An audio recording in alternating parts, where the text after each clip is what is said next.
I was thinking about the dance face throughout the week, and I still haven't figured it out. What are these? The duck lips start coming out. I'm like, what is that? But we're gonna keep going like nobody's watching. Dance it. Yeah. Okay, that was a good dance face. I Was see you. good, right? I Good. see you. I was kind of had to be really paying attention to the timing today because Mm, I could have just danced. Like this is one of those days. Like I could have just kept dancing, yeah. like just closed my eyes and kept going. Mm, So mm, we. How are you? First of all. mm. Working on that, if I feel like it's a moment when I can rest a little bit more and can I afford the rest here? Let me do that. Okay, let me do that a little bit more, right? If I Hmm. want another popsicle and it's a second one or a third, because I'm an adult, I've been eating a couple at a time. Okay, I'm gonna be honest, and it's the fresh fruit ones. Okay, fresh fruit. I was about to Yeah. say, we have been jamming over here on the Yasso Greek yogurt ones. Have you had Mhm. those? I usually stay away from yogurt, like the dairy and Okay. stuff. Mm-mm, No, no. Okay, you stay mm-mm, but away that from sounds even the good. Greek yogurt. Sounds Okay, well good. then forget about it. No, you wouldn't like them at all. It sounds Um, interesting. They probably are good. And you have a good list. So if y'all do Greek yogurt, what's the rest of it that you were gonna say? What were you gonna say so the listeners and everybody knows? oh, I can't even remember the name of them. Okay. They're like vanilla yogurt covered in chocolate with a little crunch, but Mhm. they're pretty okay because of them being Greek yogurt. So Okay. you I've said been thinking popsicle, and that's where my brain went. I love I love it. And we've been enjoying, like, the vegan ice cream too. So Okay. mhm. Uh-huh. So Yeah. delicious. Oh my goodness. The butter Oh yes. pecan, the Oh. anything cashew milk. Now, y'all, the vanilla bean with the coconut milk is not it. That's the vanilla coconut bean vanilla. I'm You just gotta get the one with the realizing, like, cashew milk. we need a good alternative dairy sponsor because you and I Mm. could talk about this like all day. Yeah, we could. We could. We might as well do that. I'm This gonna write it this down. so delicious sponsor. We Oh, need come to on tell now. them, yeah, that they need to sponsor our show because we No, would really. taste test and We really talk would. about how delicious everything is Mm, here. telling you. I love it. I'm for it. We can send them this maybe not send them this clip. Let's see though, but they'll probably listen to it. Yeah.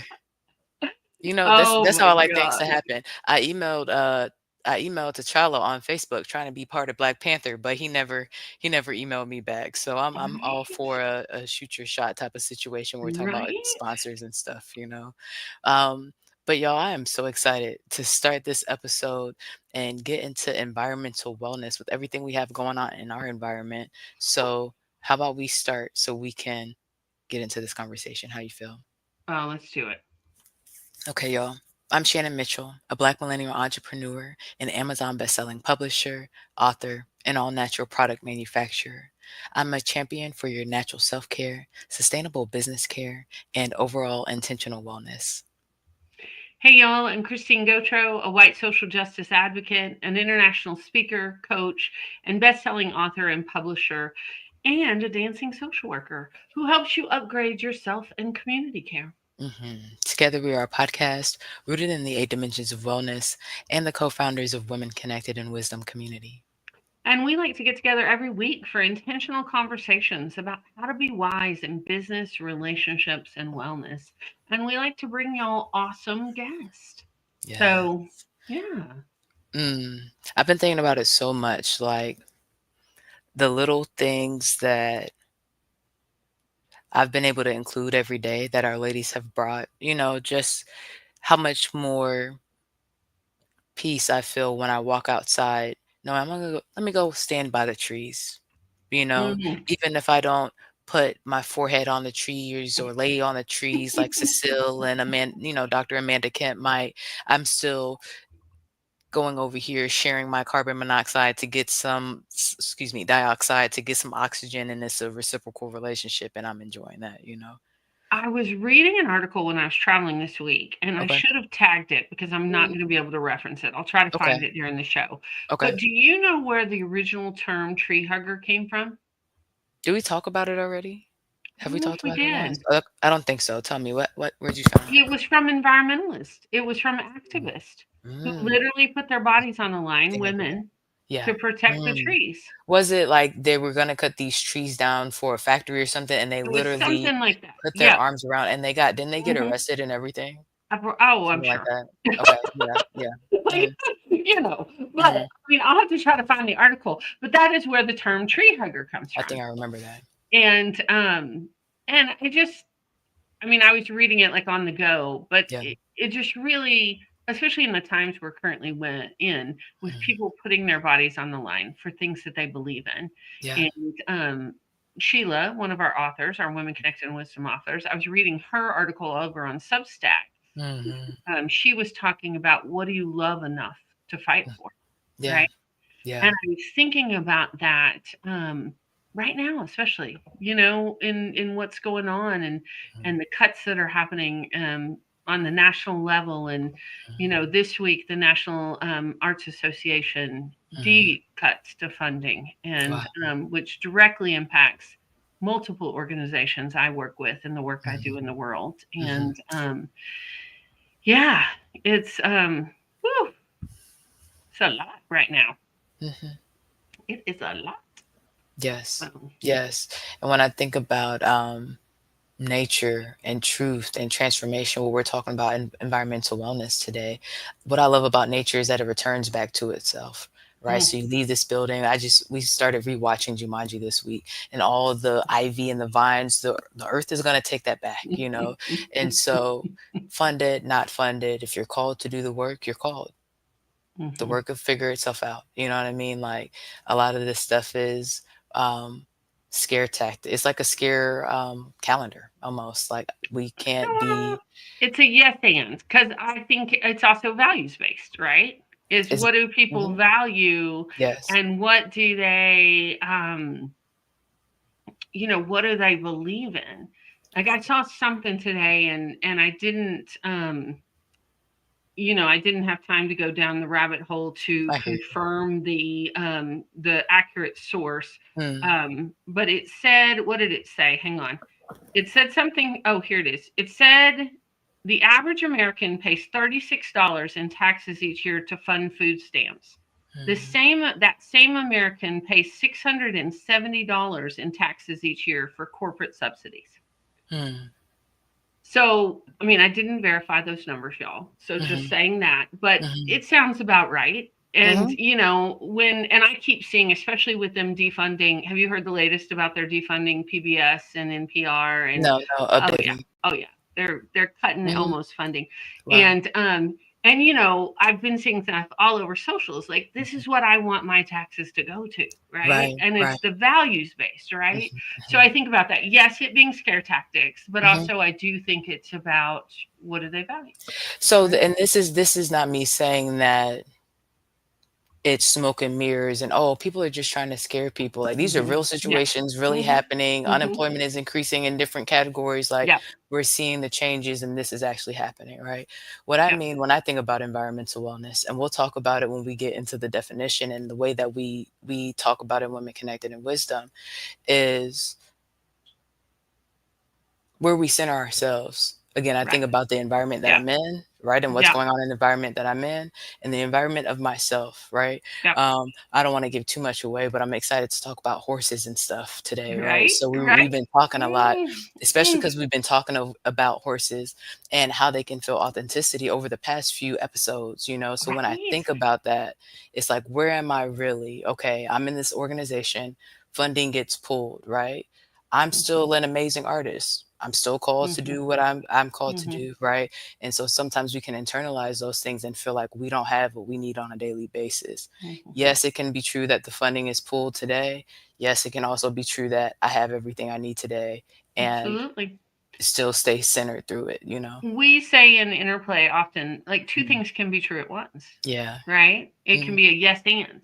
Yeah, like you And said. Yeah, you said that. yeah, it's like, yes, and in this is and we often talk on the show Mm, about acknowledging grief and gratitude, mm, right? mhm, And acknowledging that we don't. I mean, I think Sheila's honestly one of the ones that has taught me this, is somebody who's been in my life a long time, and as a social worker, like, we don't look away from the tough stuff. mhm, Like, it doesn't.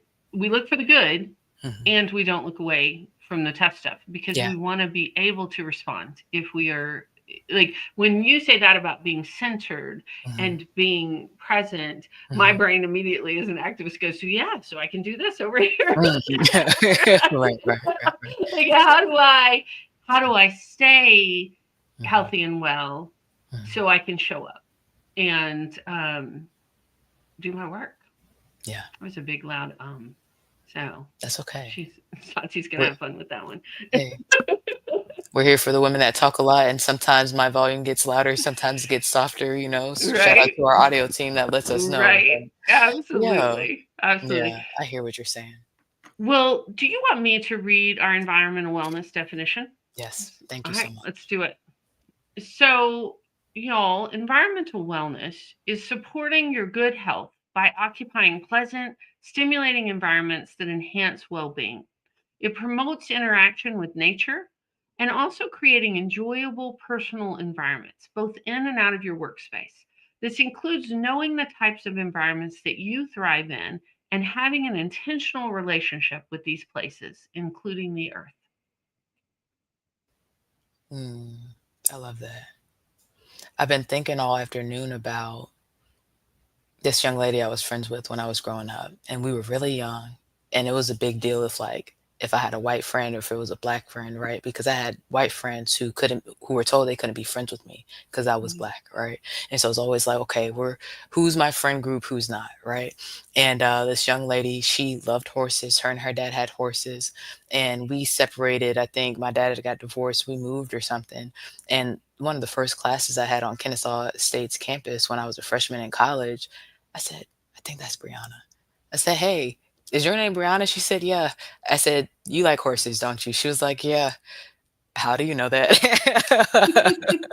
And I said we were friends in like elementary school, and she remembered me. We had a good semester, But I'm super excited to have this conversation with our guest today. But that's what I've been thinking about with environmental wellness and what we include in our environments. I've been thinking about, I had the privilege of being in Pittsburgh this last Mhm. weekend. I went out there for a dear friend.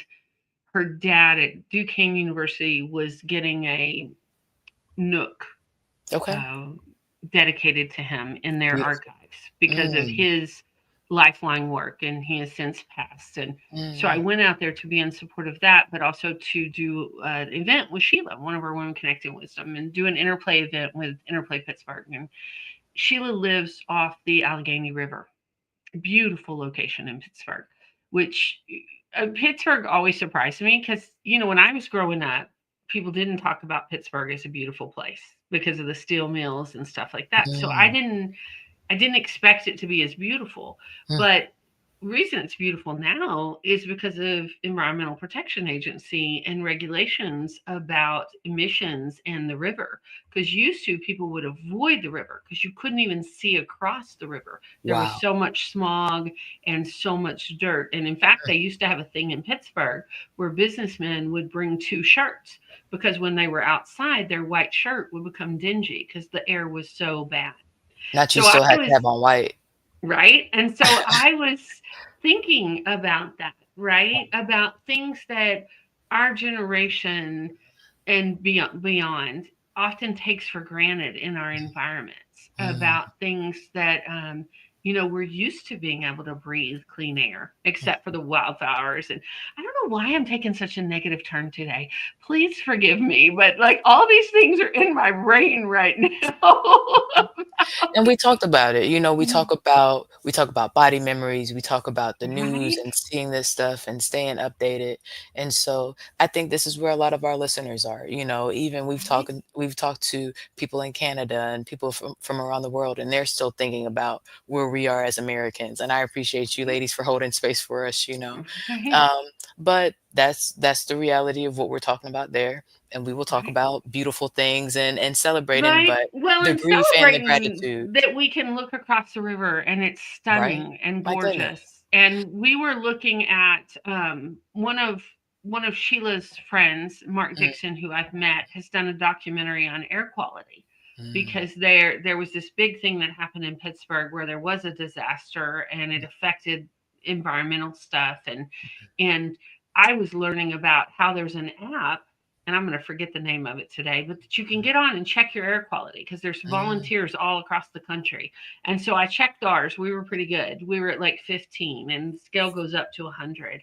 mm. And but I was thinking about that, about because our guests, we were talking before the thing about tech and things Yeah, like right, there's so many wonderful things, and then I think about the reason we need some of these things, and I don't right. know, all of that's Yes, in my brain today. I can't yeah, wait to have this conversation. it's So gonna you want to read the bio, bring her up? absolutely. Let's do it. Okay, y'all, here we go. Let me get there. Okay, y'all, meet Sue Willoughby, the no-nonsense founder of Willoughby Coaching. Sue's all about helping women over 40 cut through their own BS and reclaim their lives through the raw, honest power of Equus Coaching. Imagine getting deep insights about who you are and how you show up, all through connecting with a horse. Sue's journey hasn't been a walk in the park. She was raised by a single alcoholic parent, came out at 17, and hit rock bottom more than once, but she turned it around, moved cross country, and built a kick ass life and career. I meant to ask you what we wanted to say there, Christine, but we're going to keep going, okay? A lifelong lover of horses, Sue turned that passion into a coaching business that helps women ditch their fears and step into their authentic power. From being a DJ and stand up comic to a private pilot and roller derby ref, Sue doesn't just talk about living boldly, she lives it. Now settled outside Seattle with her horse Moose, two dachshunds, and a Volkswagen bus named Arlo, Sue's ready to shake things up and inspire you to get out of your own way and live fully right now. Help us welcome to the stage Sue Willoughby. Hi, Sue. Hey, how's it going? Thank you so much. Welcome, That was a welcome. lovely introduction. And I just got to say, you guys, you made me hungry with the ice cream conversation earlier because I was at the barn 2 nights ago and I was there late because I had been working all day and I went over to the barn to play with my horse and I was like, do I hear the ice cream truck? That ding, ding, ding, ding, ding, that sad little warped song that they all play, right? Yeah. Well, we got ice cream on a Mm, stick, so that was mhm. super fun. What Moose type of did ice not cream did like you his; do? he spit it out. Oh. Uh,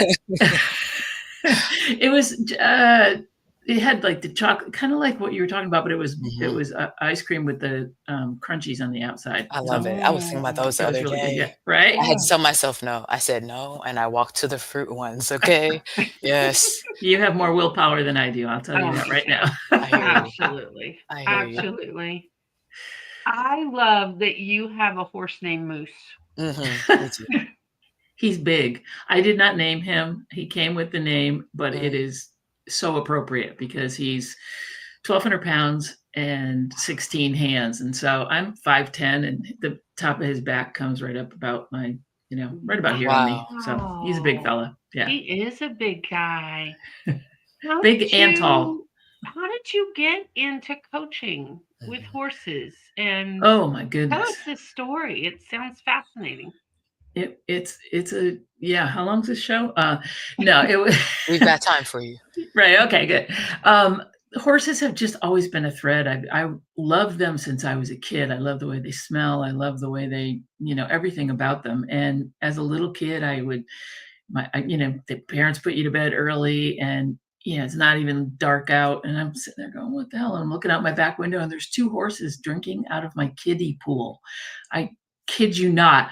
I was like, "Oh my god, all my dreams have come true." And of course, they weren't mine, right? They Mm. they had broken out. They had escaped from the farm down the street and were just stopping by for a drink. But you know, they've just always been a thread in my life. And I would volunteer at summer camp when I was a teenager to work in what I didn't even know then was therapeutic riding.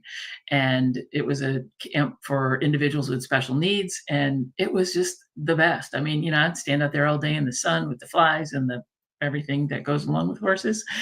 And then later in life, I got back into therapeutic riding as a volunteer in a place near me in Washington State.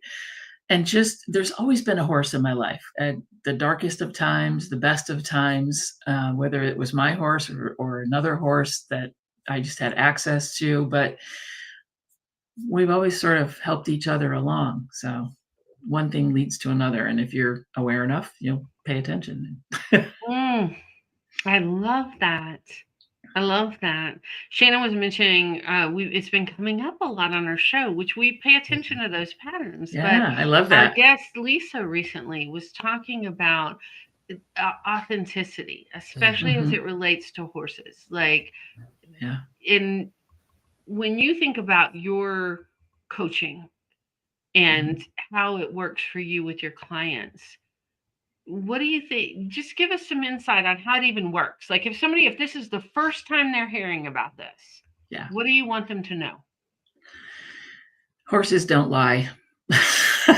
I'll tell you that right now. The beautiful thing about horses, they don't lie and they don't judge. So when you are in their space, in their energy space, they connect with you at heart level. And we all go through life with a certain facade, right?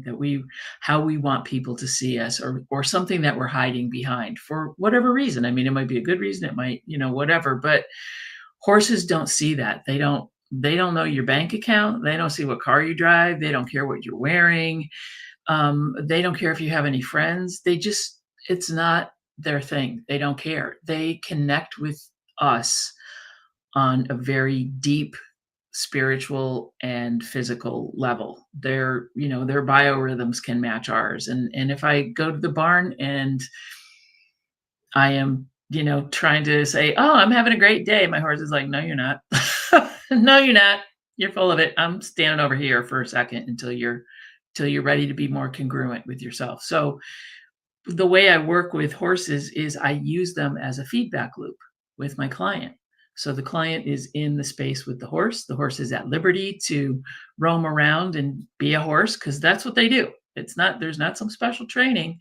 They're just being horses. And then I watch how the person interacts with the horse and how the horse is interacting with the person and what the horse is, the feedback that they're giving.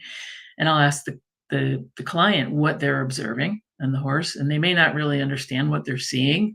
But if they're trying to put up a facade of some sort with the horse is like right in there, like, no, no. But the beauty is they're not going to judge you for whatever it is that you're going through. So that's what I love about it. So what does that look like? Like I'm getting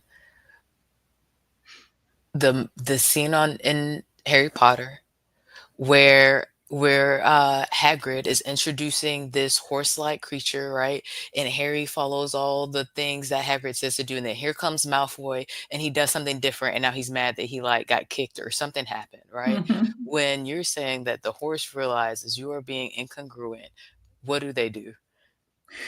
Any number of things. It Right. depends, because here's the thing. I got to give you a little background on horses. They are prey animals, Mm, right? We are predators. Eyes in the front of our head, right? Horses' eyes are on the sides of their heads. mhm, So every cell in their body is about processing information. It's about taking in everything from their environment, whether it's through their skin or their ears or all of their senses are processing information constantly because they need to know if they're safe or not. mhm, So when they are, and they're also herd animals, so they communicate with each other. And when we are with them, we are part of their herd. Now, if they feel threatened by us in any way, like Malfoy, right? mhm, mhm, They're going to act accordingly. And it depends on how threatened they feel. mhm. But if it's just they sense that you're not being true to yourself and you're not truly connecting with your body, we were talking about, or I heard you talking about, the body and how everything that we've experienced in our lifetime is in our body. It's Right. at a cellular level, and those things are sensed by the horse, and they do the same thing. I mean, they can connect with us at that level, and it is stunning to watch and to be part of. So they want to know if they're safe or not, Mhm, and if they feel safe with you. Like, you can't force them to do something. It's a conversation. mhm. You can request, and they will respond Mhm. accordingly. However they feel, like, if they feel not safe, then that's what they're going to do. And also, like, if you're just with the horse, they need to know that you're going to be a good leader for them. And if they Mhm. don't feel that you have good leadership qualities and can keep them safe because you're level headed and grounded, then they will take care of themselves always, whatever that means. Mm-hmm. Christine, you're laughing. I'm giggling because I'm going through all the interactions I've had with horses in my life before, right? Yeah. And I'm giggling about one horse I was on. It was at a Girl Scout camp because I was a Girl Scout leader for years. And I believe in horses and the power of horses. And I had taken my troop to this Girl Scout camp that had horses. And we were all going on an adventure, right? Well, this horse was not happy that I was on its back as a grown adult. It wanted one of the lighter girls, right? It wanted one of the kids. So we're about 3/4 of the way through the trail, and it finds a tree to go and try to get me to come off. It was like, no, thank you. And I'm giggling in my head. I was like, was I being a good leader, or was it just really because it was the last ride of the day, and it was like, hey, I'm done. Can you please get off? Yeah, it probably was a little bit of that. It was probably a whole lot of that. They're like, it's time for dinner. I'm done here. And I want trucking around you guys. Right. I want the 10-year-old instead of the grown adults. That makes sense too, though. But no, that makes sense. I was thinking about this camp I went to, and at the end, we were just supposed to be trotting along. We got to the end, and my horse takes off. And I was like, I was nervous and scared, but I said, I should enjoy this moment because how often this is going to happen, right? And then I was like, how do you stop a horse? Like, I don't know. I don't remember what he said, but what would you say about that? All the other horses are walking and mine took off. Was mine like super comfortable? Said, you know what? I think she can handle it. Let's take her for a ride. That's kind of similar to Christine's situation where it was like, horse to the barn. I'm done. There's something waiting for me in the barn, and I don't care. You can come along for the ride, or you can hop off. They're taking care of themselves. I mean, they don't. Yeah, it's just, and it's a conversation. So, for example, Christine, when you were talking about the horse wanting to rub you off in a tree, they'll do that, or they'll go, "Oh, here's a nice low branch. Have fun with this." It was trying to do both, right? And I was like, "Hey, there, we're almost done." I just talked to it and was like, "I get it. It's hot out here," and but even talking about having this conversation, like I'm feeling my body relax because I think about, and I wouldn't say I have a lot of experience, but I grew up in Texas, so I've had enough experience, right? And just really feeling the longing, like what a great thing to do and to be around and to experience. How would you? Because you're in Washington, right? Yes. Okay. I'm outside of Seattle. And we have listeners all over the nation and sometimes all over the world. If somebody's looking for this kind of therapy, like where do you even start? Yeah, that's a great question. The Center for Equus Coaching, which is where I did my training, they have all of our coaches. I'm a certified Equus coach, so that means I do one-on-one. I'm also a master facilitator, so I can also do events and multiple like group coaching as well. And I do have a couple of retreats that I have lined up, but I can also do retreats that people, if they want me to organize a retreat wherever they are. So you can go there. I mean, that's a great place to start, and you can see if there's a coach in your area. You can also reach out to me, and I might be able to connect you with someone. And if someone wanted to do an event or a retreat focused around Equus coaching or experiential equine assisted coaching, whatever you want to call it, reach out because, I might be able to partner with somebody but Center for Equus Coaching is a great place to start because, like I said, we have a directory there. I love that. And Sue, I have a question, and I think I know the answer, but I want to ask it for our listeners especially. Like, because as a social worker, how I know about therapeutic coaching is for especially kids with developmental disabilities or physical disabilities. But when I read your bio and I hear you talk, it sounds like it's for anybody. Yeah, it really is. Now, I'm not a therapist. I'm a coach. So I'm not a licensed therapist, but there are licensed therapists, and the organization that works with licensed therapists is called EGALA, EGALA. it's an acronym for something, equine something or other, so, but there are coaches that will work with, therapists, licensed therapists that will work with horse people like myself to do the horse handling, and yet they'll, deal with their client on a more therapeutic level. Let's face it, as a coach, things are going to come up, right? Obviously, if someone's in heavy trauma, I'm going to refer them out. But a lot of people, if they're going through talk therapy or talk coaching, they may have reached a plateau. And this is a great way to kind of break things wide open, because not only do the horses not lie, they don't judge, they will get right to the core. Like, it might just take one session with the horse get you back into your body and help you peel back the layers that have been keeping you at a plateau. So yeah. And that's where I wanted to go next. Like, you talk about the insights, right? What type of insights have you gotten about yourself from spending time with your horses? Yeah, patience. I've developed a great deal of patience and awareness, and these are all things that I didn't grow up with, that I was just sort of like, let's just throw the spaghetti against the wall and see what thinks. I was like a bull in a china closet, literally, it's a cliche, but I just was charging through life because I didn't have any emotional intelligence. I just was like self-preservation all the way. And horses taught me to slow down. You're on their timeline, right? And if you force an issue with a horse, it may end badly, as Right. Christine was mentioning, right? Yeah. So you really do have to slow down. I had a little Arab mare that some friends of mine started sending me pictures of and said, "Oh, look, we've got a free horse for you." And I'm like, there's no such thing as a free horse, but whatever. And that little horse, she was a little firecracker. She'd had an interesting life. She went to, left the barn too early, didn't have the training. And so she was also in self-preservation mode.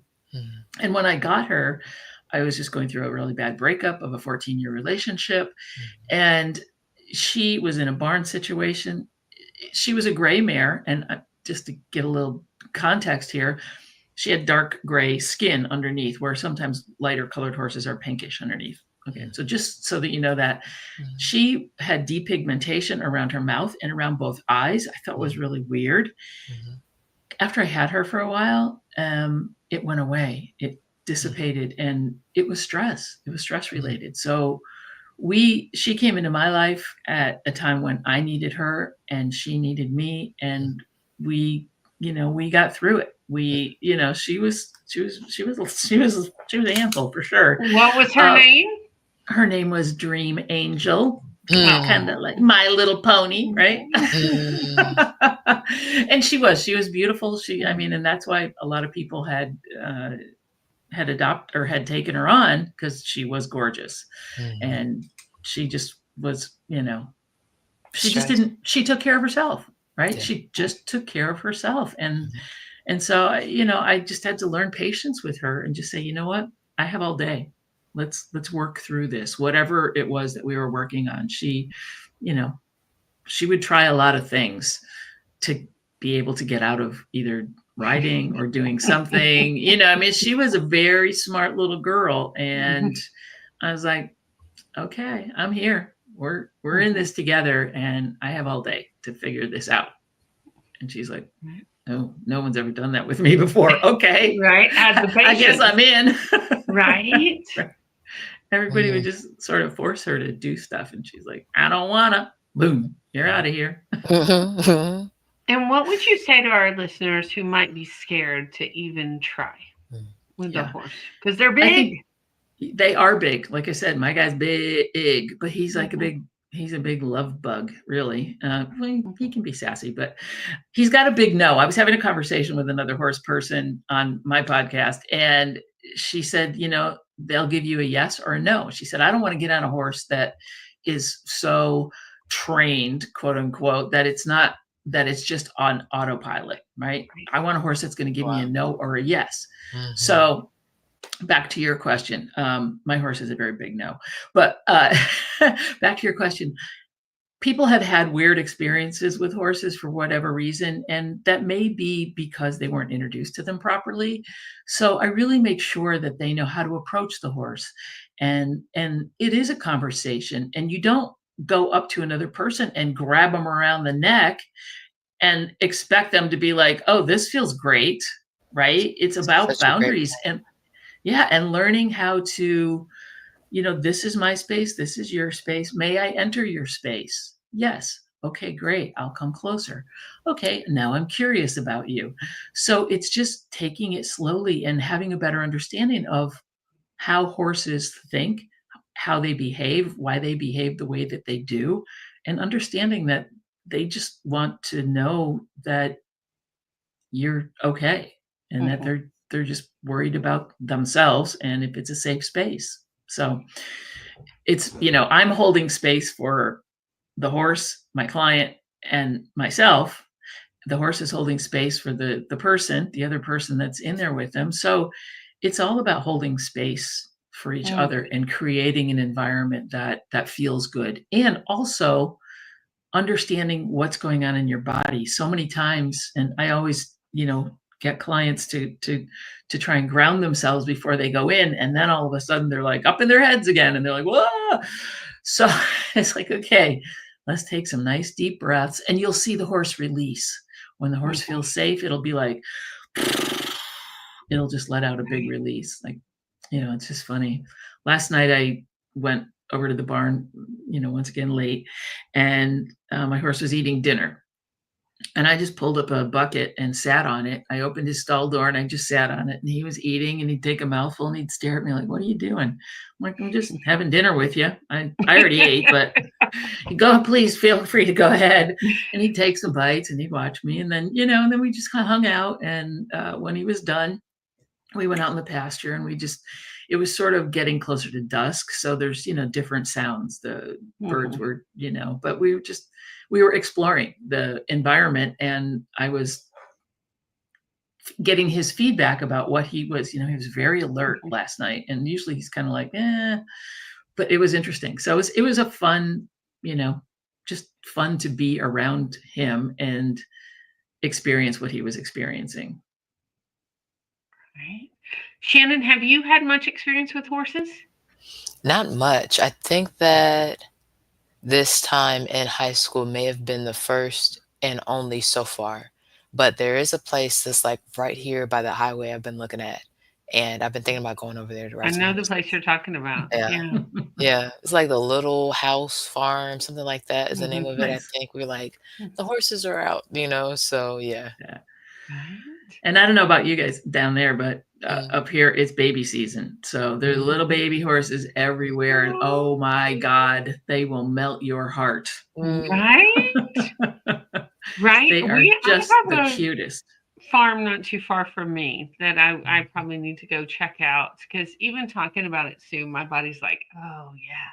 Like Yeah. I've been lucky enough to have multiple experience with horses. When I was growing up, my best friend in high school was a horse person, and always Nice. rode competition and English saddle, and so had a horse, and then got.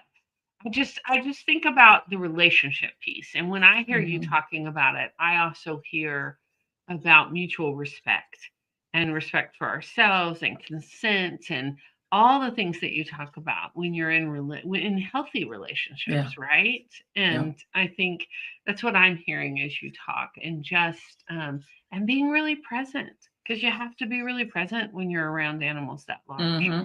Yes, So, you do. For mhm, a number of reasons. And you right. can't bring your stuff with you. I mean, if you I'm lucky enough to have my horse 5 minutes away. So I can go over and spend 15 minutes with him and be thrilled. And he's thrilled too. He's like, oh, we're not riding today. Yes. All right, good. Uh, but that's the beauty of it, right? I don't feel like I have an agenda. They will know if you're bringing an agenda. And, when I was talking to my friend Frida the other day, we were talking about that. Like, if you don't have the luxury of time, what can you do? Like, because like you're saying, if somebody's competing or they have something, they have an agenda that they have to do, right? I've got an hour to ride and I need to accomplish A, B, and C. Right? The horse has no clue what your agenda is, nor do they care, right? They're like, whatever, what are you going to? So it's about that conversation, right? If you go in there and try and force them into doing something or push them in a way that they're into pressure animals, so they'll push right back, right? They'll either flee the situation or they will press right back into you. And I don't necessarily mean physical, but I mean, they'll be like, okay, Right. You're pushing me, I'm going to push you right back. Right. So you have to have that conversation. You ask and they respond. You ask and they respond.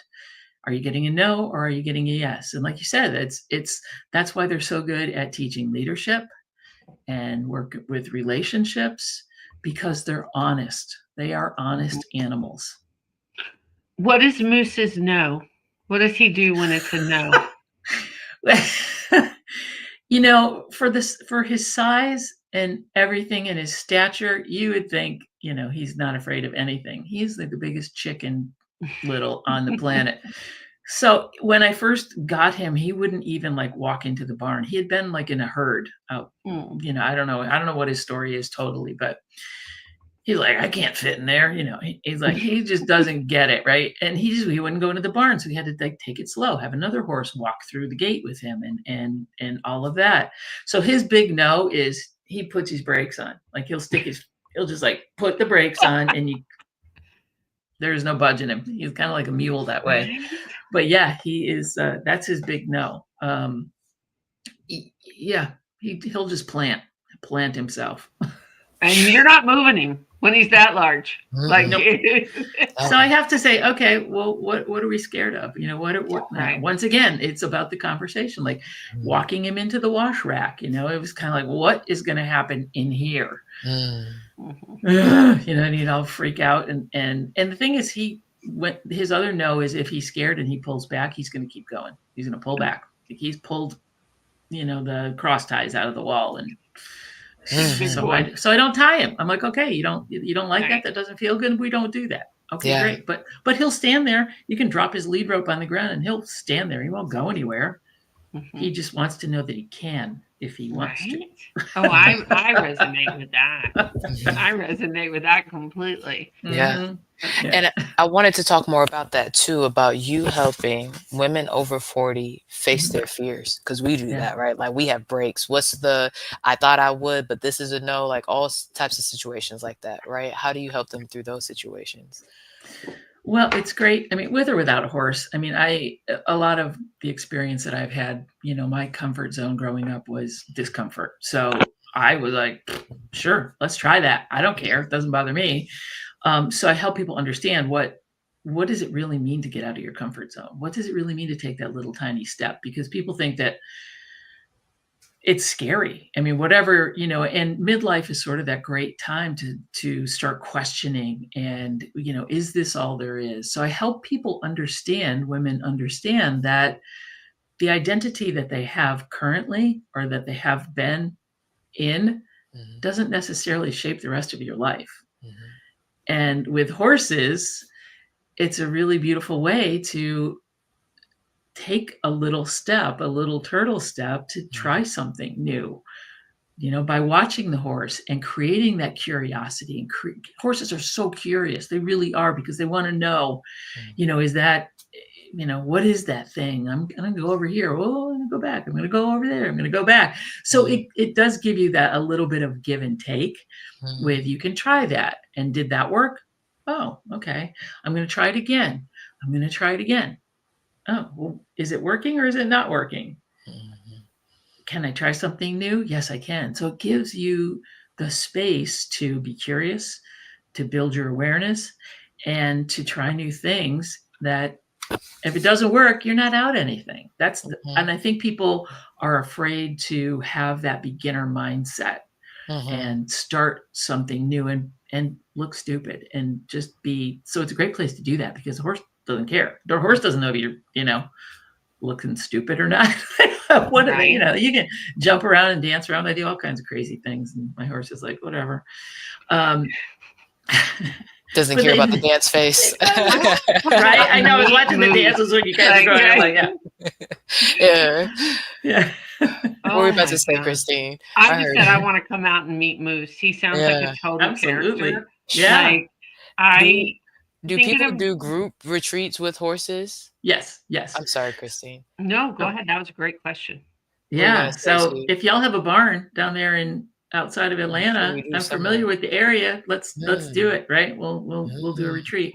But yes. And there's a couple of barns that I work out of. My Equus Coaching partner and other podcast partner is also an Equus coach. And we work out of a couple of places in California. So it's usually a small, intimate group, and it's 2 to 3 days typically.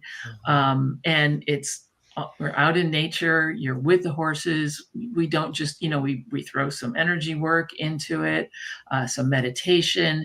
It's really just about grounding and getting back to center. And listening to your conversation before I joined you, this is such a perfect time to develop those skills of equanimity. And that is something that I really work on every day. And that really, with my clients, equanimity to me is the key.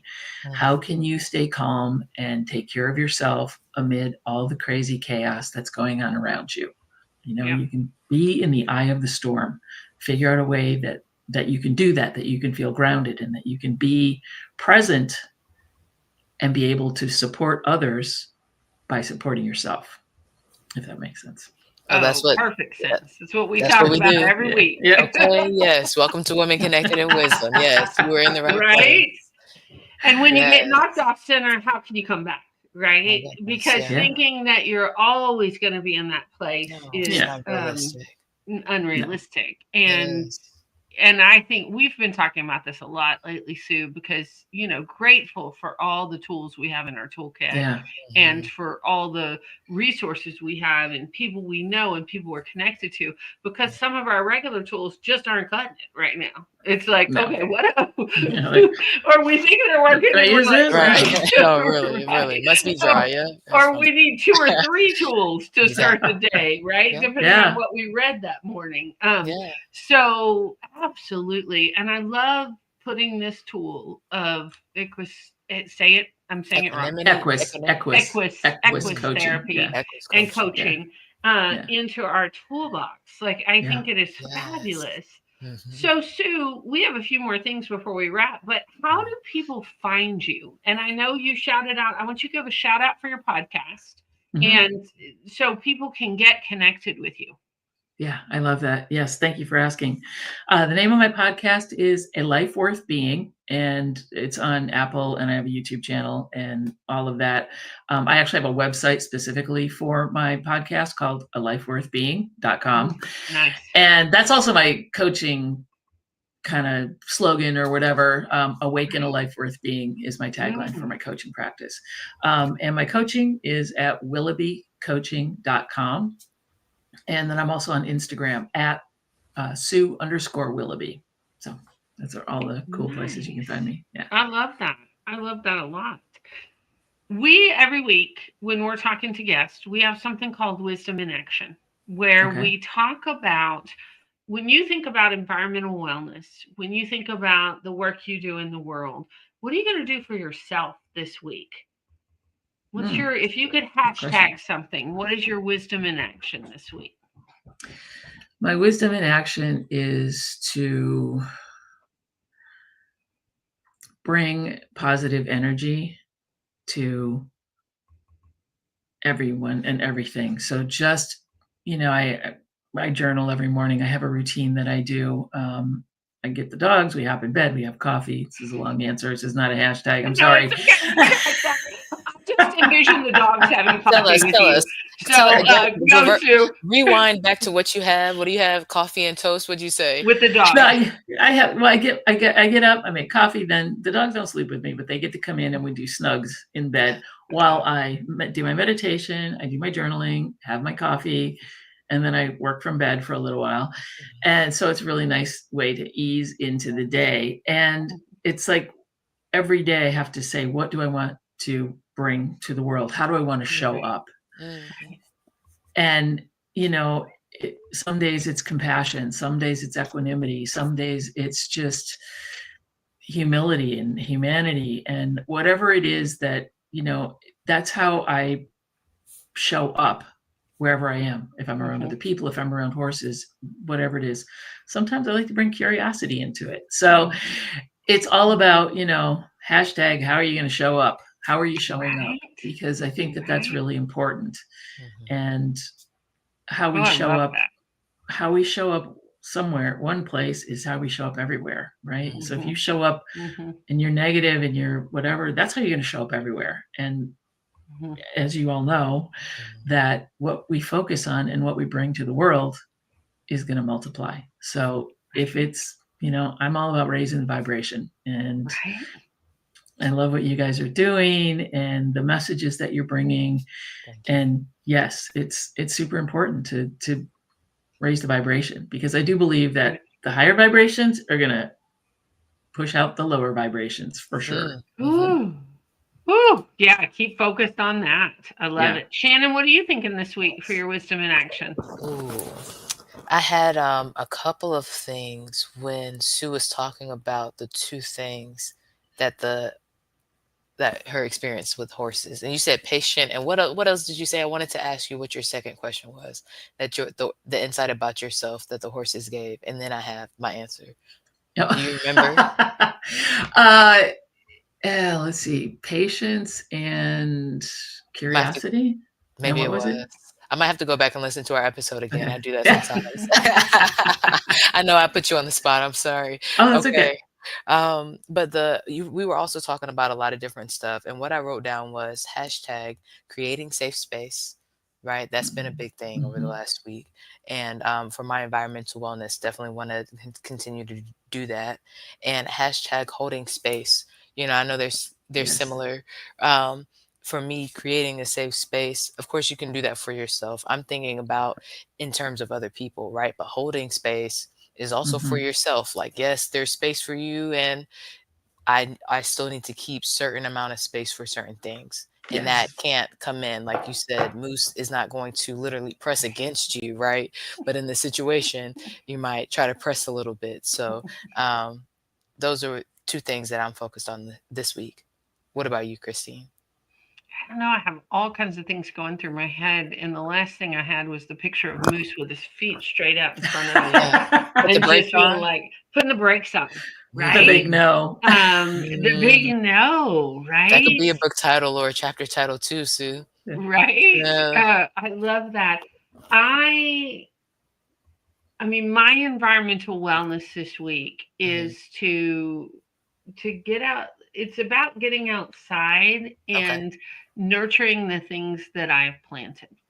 Oh, I love that. So it's about, like, I have a lot of things planted, both metaphorically and physically, and just nurturing those things is what I'm going to work on this week. And I also realized, like, when I realized I was about raising the vibration, I need to clear, because I've been traveling a lot, and I know what to do, but I realized I got in, there were flight delays this week too, because that Newark airport and everything that's happening. And I was in Philadelphia and stuck on a tarmac behind 30 planes. So I got in really late, like at 3 a.m. And so I, of course, just fell over. And I'm realizing, like, oh, I need to hashtag clear it out, because I think I got some other people's stuff on me after all the travel I've been doing. Yeah. Right? Yeah. I love that. When I stop and say, where'd that come from? It's my awareness to be aware of, hey, that's really not mine. Right? Yeah. I love that. Exactly. Yeah. Paying attention to that piece, that, So I'm going to clear it out. That's my hashtag this week also. So, love it. Yeah. Well, I have so enjoyed this conversation, Sue. Thank you so much for being connected and your work in the world. And shout out to Moose. Like, I love his self-care. And the fact that if he's not going to do it, like, well, The this wall is will going to come be, down, okay? will you send me a picture, Sue? I Like, will, would love a absolutely. picture of it. Mm, Because sometimes I need to put the brakes on. mhm. Yeah. And I love having that visualization of Moose being like, nope, No. Yep. not 1,200 doing it. pounds holding space. Yeah. Right? Yeah. Holding a lot Right? of space. Yeah. Be like Mhm. Yeah. Moose. Yeah. Well, and that's why I tell people, be the horse, right? Be the horse, be Right? curious, be aware, all that awareness was the other thing, maybe. I don't know. I can't Yes. remember what it I was. Right? like it. I think it was. Yeah. Yes, I think it Um, Right? was. yeah. And when it's a whole body, no, it's Patience and okay. awareness. Yes, it Yeah. was. Right? Yeah. Yeah. Mhm. And also, I love listening to our bodies. And if we don't Yeah. feel Mhm. safe, it's a no. Yeah. Yes. And like you said, to look it in the face, right? Like I Mhm. remember letting one of my pre-shifts some years ago listen to this video, and we were talking about our favorite part of the motivation. And my favorite part was when you look fear in the face, it's not as big as you think it is. So Mhm. sometimes that's where we are, right? This happened, a breakup happened, skin is turning gray, there's a whole thing, and no, it's not natural. I might make it look good, but it's stress, like the Yeah. like Dream, what did you say the horse's name Dream was? angel. I used to call it Dream dream. An Dream. angel. Yeah. Yeah. Mhm. And so just noticing those things and not judging Mhm. it, right? We talk about noticing, not judging, just like it sounds like the Yeah. horses do. Um, and then saying, I'm still going to choose gratitude as the home emotion that I stay at, right? The center that I go back to. Yeah. And these things are all happening at the same time throughout the journey. Mm. Yeah. Beautiful. Yeah. I love Two it. things can be true at the same time, Christine. I think Yeah. you said It's that. true. Yeah. And Sometimes Stu, we more. were just talking about a retreat. We've been dreaming about that for a couple of years, so we will absolutely take it into I think it's a consideration really good idea. about the Yeah. horse therapy piece, and because we haven't even decided where we're going, so we Yeah. can have that Cool. conversation with you too. That would Yeah. be Yeah. super fun. Absolutely. But Mm, so I grateful love to be collaboration. connected, and Yeah. we do too. Like it's yeah. our jam. So Mm, tell Moose and your puppies that we said hello, mhm. and Will do. we're just so Thank you Thank grateful you much so for much joining for us. all the good energy. Love it. Love it. Yes, absolutely, absolutely. Thank you again. Talk to you soon. Oh my gosh, so fun. It Hmm. makes me want to take a trip out. Like, No, you know really. me. I just got home. I'm home Yeah, this month. So yeah. I'm like, no "Ooh, trip at this California?" moment. But Right, right. Washington. No, but she Washington. was talking about one of the barns in California, so Yeah. we could, you know Yeah. what I mean, like dream Well, a who little bit. knows? Who Let's knows? dream Who a knows little. where we You go? know Yeah. me. I love both Seattle, Washington and California. Hey, I'm and in. yeah, and I've been wanting to go to Seattle. So ever since Sleepless in Seattle, I'm like, oh, Seattle, that's unique. Let's go there. So yeah, let's see what happens. I love it. Yeah, Oh man, friend, wrapping up episode 195. I know. Anything that we want to give a shout out? Mm, We could say happy early birthday because mm, I'll be here next week, but you won't because you'll no. be off celebrating your birthday. Yes, I So will. happy early birthday, Thank you so and much. I'm Yes, excited for you. thank you. And I think we do update the good people and listeners and followers of Women Connected in Wisdom and let them Mhm. know where we are with volume 3, right? Because usually this is when we say, "Oh my goodness, y'all, doors are closed. We're about to start Mhm. this book," and that's what we've been used to, right? But Mhm. what ended up happening this year, y'all, is a little more space. And so we told you doors are closed last week, and that's what happened. We did not hit the 24 or the 8 that we were looking for. And so I want to give a moment to say thank you so much to the ladies who have invested their time. We're so excited to still lift up your stories. I know that we've been excited this whole year, right? But we're gonna pause and put it. The breaks are not as I won't say severe, but they're not 1,200-pound breaks, okay? But it is a break. It's a light break, okay? On the book. And so what that Mhm. means is that we have more space for podcasts, different things that you'll be seeing on YouTube. A lot of you guys have been over there watching our shorts, watching the videos. So we're still here, right, for the rest of the Mhm. year, doing the podcast, looking forward to some new things like we were just talking about with Right. Sue. So stay tuned. Right. And We have if you some were good like, things coming your some good way. things, right? And if you're like, oh my goodness, I wanted to be part of it, but I was late, or this happened, or like we were talking about, something with fear Mhm. happened, right? Yep. Email us, get on the list for when we do start again, and we will start Mhm. again. And we'll be excited to see you and connect with you as always. Yeah, and make sure you and subscribe and give us some comments. That helps all of us as podcasters. And Yeah. y'all check out Sue's podcast and Yes, I'm going just to. stay connected. Like Yeah. I think we need each other right now. Yeah, I love that. Yeah, let us know what you're doing for your wisdom in action. I like that. All right, y'all. Thank you so much for starting off season 24 with us. We will be back. Well, Christine, right, and guests will be back live at 5 next week. In the meantime, be well, be wise, be whole. Peace.